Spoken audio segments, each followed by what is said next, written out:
যুক্তরাষ্ট্রের president Donald Trump এবং Elon মাস্কের যে নাটকীয় সম্পর্ক, সেই নাটকীয় সম্পর্কের বিভিন্ন অ্যাঙ্গেল কিন্তু প্রতিনিয়ত সংবাদ শিরোনামে থাকছে। আবারও যে খবর উঠে আসছে যে ট্রাম্পের বিল পাস হতেই নতুন দল ঘোষণা মাস্কের। টেসলা কর্তার সিদ্ধান্তে রীতিমতো শোরগোল আমেরিকায়। তবে কবে ভোটে লড়বেন ইলন মাস্কের আমেরিকা পার্টি? বিস্তারিত সেই বিষয়ে জানবো। টেলিফোন লাইনে যুক্ত হয়ে গেছে প্রতিনিধি সৌম মুখার্জি। সৌম, যুক্তরাষ্ট্রের প্রেসিডেন্ট ডোনাল্ড ট্রাম্পের সঙ্গে যে নাটকীয় সম্পর্ক তা ছিন্ন করার কয়েক সপ্তাহ যেতে না যেতে নতুন রাজনৈতিক দল গঠন করার কথা জানিয়েছিলেন আগে ইলন মাস্ক। তবে কি মনে হয় রিপাবলিকান এবং এই ডেমোক্রেটিক এই দুই দলের ব্যবস্থার বিরুদ্ধে একটি চ্যালেঞ্জ হিসেবে কি আবির্ভূত হবে? কি বলবে? দেখো, যা পরিস্থিতি তাতে ইলন মাস্ক ঘোষণা করেছিল যে বড় সুন্দর বিল পাস হলেই, যে বিলটা খরচ এবং কর কাটছাটের ব্যাপার নিয়ে ডোনাল্ড ট্রাম্প নিয়ে এসছেন, সেটি পাস হলেই তিনি নতুন রাজনৈতিক দল খুলবে। 4 তারিখে আমেরিকার স্বাধীনতা দিবসের দিনই এই বিলটিতে সই করেছেন ডোনাল্ড ট্রাম্প। তারপরে বিলটি আইনে পরিণত হয়েছে, আর তার পরের দিনই মানে গতকালকেই ইলন মাস্ক তার কথা মতো নতুন রাজনৈতিক দলের গঠন করার কথা ঘোষণা করেছেন। পূর্ব ঘোষণা মতোই দলের নাম রেখেছেন দ্য আমেরিকান পার্টি, এবং তারপর থেকেই আমেরিকার রাজনীতিতে নতুন একটা শোরগোল তৈরি হয়েছে। কারণ এতদিন পর্যন্ত আমেরিকাতে দ্বিদলীয় ব্যবস্থা ছিল, রিপাবলিকান এবং ডেমোক্র্যাটরাই মূলত অদল বদল করে ক্ষমতায় বসতেন। কিন্তু এই প্রথমবারের মতো কোন দল সেইভাবে শক্তিশালী দল হিসেবে আমেরিকান পার্টি আত্মপ্রকাশ করতে চলেছে।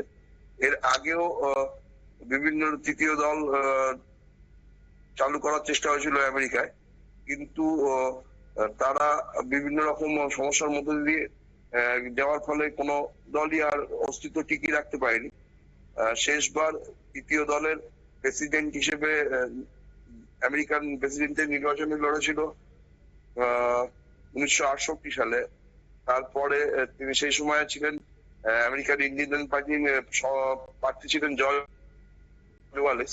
তারপরে 1992 মার্কিন ধনকুবের রস পেরেটো ভোটে দাঁড়িয়ে 19% ভোট পেয়েছিলেন, কিন্তু ওরা কেউই ইলেকটরাল কলেজ ভোট পায়নি। কারণ দ্বিদলীয় ব্যবস্থা থেকে ত্রিদলীয় ব্যবস্থা করতে গেলে সেইভাবে আমেরিকায় কোনো সফল প্রতিষ্ঠান গড়ে ওঠেনি। কারণ এখানে কিছু পেতে গেলে সরাসরি জিততে হয়। অন্যান্য গণতন্ত্রের ক্ষেত্রে যেটা হয় যে ছোটখাটো দল শুরু করে 20 বা 30% ভোট পেয়ে গেল বা আইনসভায় কিছু আসন পেয়ে গেলে তার স্বীকৃতি পাওয়া যায়। কিন্তু আমেরিকায় যেখানে যা জয়ী হয় তারাই সব পায়, এবং যদি মার্কসকে গোটা আমেরিকা জুড়ে বিভিন্ন প্রদেশে তার দল গঠন করতে হয়, তাহলে প্রচুর ভোটারদের স্বাক্ষর লাগবে, এবং এছাড়াও প্রত্যেকটা প্রদেশে নিজস্ব কিছু নিয়ম আছে, সেগুলো পালন করতে হবে। পাশাপাশি আমেরিকার ফেডারেল নির্বাচন কমিশনেরও একাধিক নিয়ম আছে নতুন দল নথিভুক্তকরণের ব্যাপারে। সেসব মার্কসের তরফ থেকে সেগুলো ঠিকঠাক করতে হবে। বিশেষজ্ঞরা মনে করছে যে ভোটারদের কাছ থেকে স্বাক্ষর জোগাড় করার সামর্থ্য আছে মাস্কের, সে করবে। যদিও সেটা কতটা সহজ হবে সেটাই এখন দেখার। কারণ দ্বিদলীয় শাসন ব্যবস্থা থেকে তৃতীয় দল নতুন করে করতে গেলে আমেরিকার নির্বাচন অনুযায়ী প্রচুর নিয়ম আছে, সেগুলো পাশাপাশি সমর্থকদের জনপ্রিয়তার মার্কস কতটা অর্জন করতে পারবে। কারণ রিপাবলিকান এবং ডেমোক্র্যাটদের প্রতি বছর বছর ধরে আমেরিকানদের একটা ব্যক্তিগত স্তরে দায়বদ্ধতা আছে, কোনো না কোনো দলের সমর্থক তারা। কিন্তু মাস্কের নির্বাচনী কোনো এলাকা নিজস্ব নেই, কোনো রাজনৈতিক ভিত্তিও নেই, যেটা নতুন করে গড়ে তুলতে হবে। রিপাবলিকান দলের মধ্যে বর্তমানে যা মাস্কের অবস্থা, একমাত্র টমাস ম্যাসি বলে একজন রিপাবলিকান সাংসদের সাথেই মাস্কের ঘনিষ্ঠতা আছে। এছাড়া কিছু রিপাবলিকান নয় এরকম গোষ্ঠীর লোকগুলোর সাথে মাস্ক কাজ করতে আগ্রহী, কিন্তু সেইগুলো রাজনৈতিক বন্ধু কারা হবে সেইটার জন্য মাস্ককে অনেক কঠিন পরিশ্রম করতে হবে। রাজনৈতিক বিশেষজ্ঞদের মতে যে আমেরিকা পার্টিকে শক্তিশালী করতে গেলে অনেক ধৈর্য ধরতে হবে মাস্ককে, কিন্তু সেটা তিনি করতে পারবেন কিনা। কারণ পেসেক্স এর মালিকের মেজাজ এর অতীতেও বহুবার পাওয়া গেছে।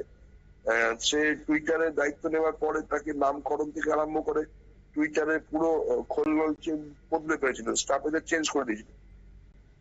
তার উদ্দেশ্য হচ্ছে যে কর্মীদের দিয়ে কত বেশি কাজ করিয়ে দিতে পারে, সেটা তিনি রাজনৈতিক দলের ক্ষেত্রে তার এই মানসিকতা কতটা সফল হবে সেই নিয়ে একটা প্রশ্ন উঠছে। এখন দেখা যাক নতুন পথে কতটা সফল হতে পারে এলন মাস্ক। অঙ্কিতা, ধন্যবাদ। অর্থাৎ এই যে নতুন দল গঠন করার সিদ্ধান্ত নিয়েছে টেসলা কর্তা, সেই নতুন দল গঠনে কতটা ফলপ্রসূ হয় এবং কতটা কি কাজে লাগাতে পারেন সেটাও দেখার। তবে এই নতুন দল গঠনের পর ট্রাম্পের পক্ষ থেকে আবার কোন ধরনের বিতর্কিত মন্তব্য উঠে আসে কিনা সেটাও দেখার। নিয়ে নিচ্ছে ছোট্ট একটি বিজ্ঞাপন বিরতির সঙ্গে থাকুন।